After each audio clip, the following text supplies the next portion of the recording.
போலிகளோடு பழகி உண்மை எதுவென்று மறந்துவிட்டோம். இல்லை, நாம் தொலைத்து விட்டோம்.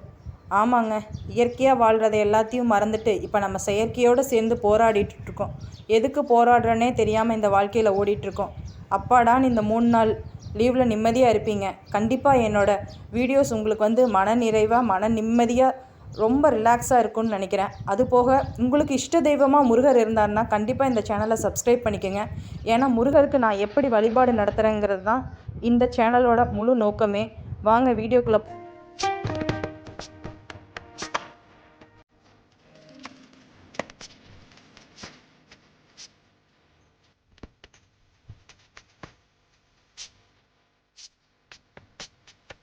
இன்றைக்கி நம்ம இருக்கிற 48 நாள் விரதத்தில் இது 10வது நாள் விரதம். நீங்கள் எங்கேயோ தேடி எதற்காகவோ ஓடி கடைசியில் என்னன்னே தெரியாமல் வாழ்க்கையில் எல்லாருமே நம்ம ஒரு கட்டத்தில் எங்கேன்னு தெரியாமல் சோர்ந்து நிற்போம். அப்போ சோர்ந்து நிற்கும்போது நம்மளை கைப்பிடிச்சி தூக்கி விட யாரோ ஒருத்தர் வரமாட்டாங்களான்னு நினைப்போம். அப்படிப்பட்ட ஒருத்தராக தான் நான் முருகரை நினைக்கிறேன். கண்டிப்பாக உங்களை மாதிரியே தான் நானும் வாழ்க்கையில் ஓடிக்கிட்டே தான் இருக்கேன். இப்போது ஒரு 6 மாத காலமாக தான் நான் ரெஸ்ட்டில் இருக்கேன். ஏன்னா எனக்கு இப்போது 5 மாதத்தில் கை குழந்தை இருக்காங்க. இந்த சூரிய உதயம் மாதிரியே நம்ம வாழ்க்கையும் எப்படியாச்சும் மாறாதா அப்படின்னு தாங்க நானும் ஓடிக்கிட்டு இருக்கேன். என்னோடய பயணத்தில் சேர்ந்து பயணிக்கலாம் வாங்க. 5 மாத குழந்தை இருக்கான்னு சொன்னேன் இல்லையா? ஆமாங்க, முதல் குழந்தை எனக்கு பையன். கண்டிப்பாக அவன் எப்படி பிறந்தாங்கிற கதையை நான் உங்களுக்கு சொல்கிறேன். அதை வேணும்னு நினைக்கிறவங்க கண்டிப்பாக கமெண்ட் பண்ணுங்கள். ஏன்னா அவன் முருகர் அருளில் பரிபூர்ணமாக பிறந்தவங்க. ஏன்னா முதல் குழந்தை இறந்துட்டான், அவன் 2வது குழந்தை தான். கிட்டத்தட்ட ஒரு 9 வருஷம் கழிச்சு இப்போ எனக்கு முருகர் அருளால் சஷ்டி விரதம் இருந்தேன். 2வது எனக்கு பொண்ணு பிறந்திருக்காங்க. அவங்க செப்டம்பர் 10 பிறந்தாங்க. அதில் 2 அதிசயம் என்ன தெரியுமா? என்னோடய பையன் பிறந்த நாளும் என் பொண்ணு பிறந்த நாளும் ஒன்று தாங்க, செப்டம்பர் 10. இது முருகரோட திருவிளையாடலாம் என்னன்னு தெரியாது. நான் முருகனையே நினச்சிருக்கங்காட்டி என் பொண்ணு செவ்வாய்க்கிழமை தாங்க பிறந்தான். எப்போவுமே நம்ம வீட்டில் விளக்கேற்றுனா இப்படி தாங்க ஒளி வழிவாக தான் இருப்பார் முருகர். அவ்வளோ ஒரு மனசு நிறைவாக இருக்குங்க. என்ன காசு பணம் இல்லைனாலும் நம்மளுக்கு இருக்கிற ஒரே சந்தோஷம் அந்த முருகரை கும்பிட்றது மட்டும்தான். முருகரை மட்டுமே நினச்சி நீங்கள் கையை பிடிச்சிட்டிங்கன்னா கண்டிப்பாக அவன் உங்களை எங்கே கொண்டு போய் விடணுமோ அங்கே கொண்டு போய் விட்டுருவாங்க. நான் சொன்னேன் இல்லையா, ஆமாங்க, நான் 6 மாதம் வரைக்கும் நான் வேலைக்கு போனேன். இப்போது கடைசியாக வைகாசி மாதத்தில் தான் நான் வேலையை விட்டு நின்னேன். எல்லாருக்கும் மே 1 பிறக்கும்போது நம்மளுக்கு மே 1 வேலையை வேண்டான்னு நம்ம முடிவு பண்ணலை, முருகர் முடிவு பண்ணி வேண்டான்னு முடிவு பண்ணியிருக்காரு. அந்த கதையை நம்ம இப்போ இதில் பேச வேண்டாம், அது என்னோடய பர்சனல். சரிங்களா? ஸோ எதுவுமே பண்ண முடியாமல் ஓடி தேடிட்டு இருக்கிற இந்த வாழ்க்கையில் ஏதாச்சும் ஒன்று பண்ணி முன்னேற மாட்டோமா அப்படிங்கிறக்காக ஆரம்பிக்கப்பட்டது தாங்க. விளையாட்டு ஆசிரியராக இருந்துட்டு நான் இது போக தனியாக இன்னொரு சேனலை வச்சுருக்கேன். ஆனால் முருகரை பற்றி நம்ம பேசி முருகரை பற்றி நம்ம இந்த புகழ் பரப்பணுங்கிறதுக்காக ஆரம்பிக்கப்பட்டது தாங்க இந்த சேனல். ஸோ இதை பிடிச்சிருந்தா மட்டும் நீங்கள் சப்ஸ்கிரைப் பண்ணுங்கள். வாங்க நம்ம வீடியோக்குள்ளே போகலாம். இன்றைக்கி நிறையா நான் பேசிட்டேன்னு நினைக்கிறேன். எப்போவுமே நம்ம வீட்டில் சிட்டுக்குருவிகள் எப்போவுமே நம்ம அரிசி மாவு கோலத்தில் தான் நான் கோலம் போடுவேன்னு சொல்லியிருக்கேன்.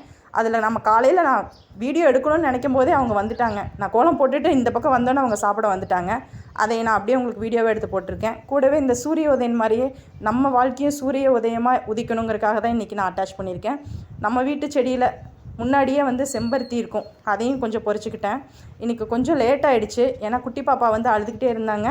அதனால் நம்ம இன்றைக்கி 7 மணிக்கு மேலே தான் எல்லா வேலையும் செஞ்சு முடிச்சுட்டு கொஞ்சம் நேரம் ஓய்வு எடுத்துகிட்டு அதுக்கப்புறம் தான் நான் வீட்டுக்கு சுத்தம் பண்ணிவிட்டு அதுக்கப்புறம் தான் நான் தீபம் போட்டேன். எப்போவுமே வீடு சுத்தமாக இருந்தால் தாங்க மனசு நிறைவாக இருக்கும். பாருங்கள், இங்கே இந்த இடத்துலையும் நம்ம வீட்டில் கூடு கட்டியிருக்காங்க. நம்ம வீட்டு முன்னாடியே இருக்கிற மாதுளம்பழ செடியிலையும் கூடு கட்டியிருக்காங்க. அந்த குருவி இங்கே உட்காந்துட்ருக்காங்க. சத்தம் கேட்குது, ஆனால் எங்கன்னு தெரியல. இருங்க, நல்லா ஜூம் பண்ணி காமிக்கிறேன். 2 பேர் உட்காந்துட்ருக்காங்கன்னு நினைக்கிறேன். இப்போ ஒருத்தர் தான் எனக்கு தெரியுறாங்க, ஒருத்தர் பறந்து போயிட்டாங்கன்னு நினைக்கிறேன். தெரியுறாங்க பாருங்கள், இவங்க தாங்க. எப்போவுமே நம்ம வீட்டில் அரிசி மாவு கோலம் போட்டாலும் சரி, நம்ம சாப்பாடு என்ன வச்சாலும் சரி, நம்மளுக்காக முருகரை வேண்டிட்டு நம்ம நான் படைப்பு படைத்தாலும் கண்டிப்பாக முருகர் அந்த குருவி வடிவாக சாப்பிட்றதா நான் நினச்சிக்கிறேன். ஏன்னா 4 ஜீவனுக்கு நம்ம உதவியாக இருக்கணும் தான் நான் நினைப்பேன். எப்போவுமே யாருக்கும் எந்த தீங்கும் நடக்கக்கூடாது அப்படிங்கிற எண்ணம் மட்டுமே நம்ம உள்ளத்தில் இருந்துச்சுன்னா கண்டிப்பாக நம்ம நினைக்கிற காரியங்கள் எல்லாமே வெற்றித்தாங்க. யாருக்குங்க நம்ம என்ன தீங்குங்க செய்ய போகிறோம்? இருக்கிறது ஒரு வாழ்க்கை. இந்த இயற்கையையும் இந்த அழகையும் ரசித்து வாழாமல் எப்படிங்க நம்ம வாழ்ந்து சாக முடியும்? வாங்க, நம்ம வீட்டில் இன்றைக்கி மலர்ந்த பூக்கள் எல்லாத்தையும் பார்க்கலாம். ரொம்ப சந்தோஷமாக இருக்குங்க. காலையிலேயே நம்ம இந்த ரோஜாக்களை பார்க்கும்போது உண்மையானுமே காலையில் 4:30 மணிக்கு எந்திரிச்சு பாருங்களேன், அந்த வாழ்க்கையோட உண்மையான அழகே என்னன்னு தெரியுங்க. காலையில் அந்த குருவிகள் சத்தம் போடுறதும், நம்ம காலையில் பூ பொறிச்சு அந்த கோலம் போட்டு நம்ம காலையில் எந்திரிச்சு நிம்மதியாக ரிலாக்ஸாக கிளம்பும்போது 2 மணி நேரத்தை யார்கிட்டயோ இருந்து கடன் வாங்கி நம்ம வேலை எல்லாத்தையும் சீக்கிரமாக முடித்த மாதிரி இருக்குங்க.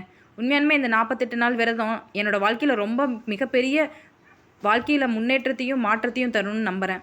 கூடவே இந்த முருகருக்காக நான் என்ன வேண்டுதல் வேண்டினேன், 48 நாள் முடிவில் என்னோடய வேண்டுதல் நிறைவேறிச்சா கண்டிப்பாக இந்த வீடியோவில் கடைசியாக நான் உங்களுக்கு சொல்கிறேன். முடிஞ்சு 48வது நாள் வீடியோவில் கண்டிப்பாக முருகர் அதிசயத்தை காமிப்பாருங்க. அதை நம்பி நம்ம பிரார்த்தனை செய்வோம். கண்டிப்பாக அவன் நடத்தி கொடுக்காட்டி முருகரை நான் வேண்டதை மட்டும் யாருக்காகவும் எதற்காகவும் நான் நிறுத்த மாட்டேன். பாருங்கள், பூக்கள் எல்லாம் நம்மளுக்காகவே பூத்திருக்கிற மாதிரி இருக்குது. இன்றைக்கி கொஞ்சம் சங்குப்பூவும் வெள்ளை சங்குப்பூவும் அதிகமாக இல்லை, 1-2 பூக்கள் இருந்துச்சு. அதையும் பறித்து நம்ம சாமிக்கு அலங்காரம் பண்ணிக்கிட்டோம்.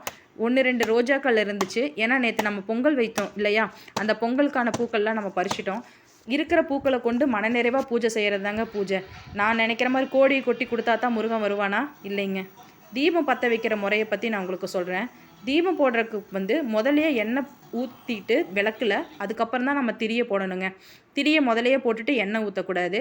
திரி நல்லா நம்ம ஷார்ப்பான எட்ஜாக வச்சிட்டோம்னா தீபம் ஏற்றும் போது அப்படியே நல்லா மல்லிகைப்பூ மொட்டாட்ட அந்த நாள் ஃபுல்லாகவே எரிஞ்சிக்கிட்டே இருக்குங்க.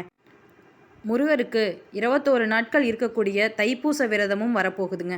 48 நாள் நம்ம கோரிக்கைக்கான விரதமும் கூடவே 21 நாள் தைப்பூச விரதமும் சேர்ந்து இருக்கலாம். என்னோடு சேர்ந்து விரதம் இருக்கிறேன்னு நினைக்கிறவங்க கமெண்ட் பாக்ஸில் கமெண்ட் பண்ணுங்கள். கண்டிப்பாக 4:30 மணிக்கு எந்திரிக்கிறதுக்கான சீக்ரெட் நானே சொல்லித்தரேன். என்ன தெரியுமா, நீங்கள் அலாரம் எதுவுமே வைக்க வேண்டாங்க. முருகரை நினச்சிட்டு தூங்கி பாருங்கள். கண்டிப்பாக உங்களை அந்த 4:30 மணிக்கு அந்த முருகரே உங்களை எழுப்பி விடுவார். கண்டிப்பாக உங்களால் 4:30 மணிக்கு எந்திரிக்க முடிஞ்சிச்சுன்னா என்னோடய கமெண்ட் பாக்ஸில் நான் எந்திரிச்சிட்டேன்னு மட்டும் கமெண்ட் பண்ணுங்கள். ஏன்னா அது ஒரு உற்சாகம் தரும் நம்ம எல்லாத்துக்கும் இல்லையா. நம்ம சுற்றி யார் யாரோ எங்கெங்கோ பிறந்து எங்கெங்கேயோ இருந்து வளர்ந்தவங்க. ஆனால் இந்த வீடியோ மூலயமா நம்ம பார்த்து அந்த முருகன் நம்மளை எல்லாத்தையும் சேர்த்தி நம்ம அந்த உலகத்தில் 4:30 மணிக்கு எந்திரிச்சா அந்த பாசிட்டிவ் வைப்ரேஷன் என்ன அப்படிங்கிறத நம்ம இந்த உலகத்துக்கு ப்ரூஃப் பண்ணலாங்க. கண்டிப்பாக வாங்க. நேற்று பொங்கல் மிக சிறப்பாக இருந்துச்சு. நான் இன்னும் பொங்கல் சீர் வாங்கலை. எனக்கு பெண் குழந்தை இப்போ தான் பிறந்திருக்காங்க. கண்டிப்பாக 3 வயசில் எங்கள் அம்மா சீர் கொடுப்பாங்க. அப்போ நாங்கள் பொங்கல் வைப்போம். அப்போ நம்ம வீடியோ போடலாம். இது எங்கள் வீட்டுக்காரோட தம்பி வீடுங்க.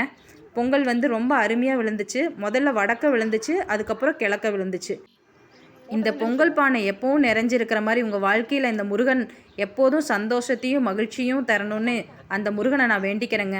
இந்த முருகன் நம்ம வாழ்க்கையில் என்னென்ன அற்புதங்கள் செஞ்சான், எவ்வளோ அதிசயங்கள் நிகழ்த்தியிருக்கான், அவனோட புகழ் இந்த உலகம் எங்கும் பரவணும்னு வேண்டிக்கிட்டு அந்த முருகன் அருளால் இந்த பாக்கியம் கிடைச்ச எனக்கு ரொம்ப ரொம்ப சந்தோஷங்க. கண்டிப்பாக முருகனோட அருள் அனைவருக்கும் கிடைக்கணும்னு நான் வேண்டிக்கிறேன். நாளைக்கு வீடியோவில் நம்ம எப்படி பட்டி பொங்கல் வச்சோங்கிறத பார்க்கலாம். மீண்டும் சந்திப்போங்க.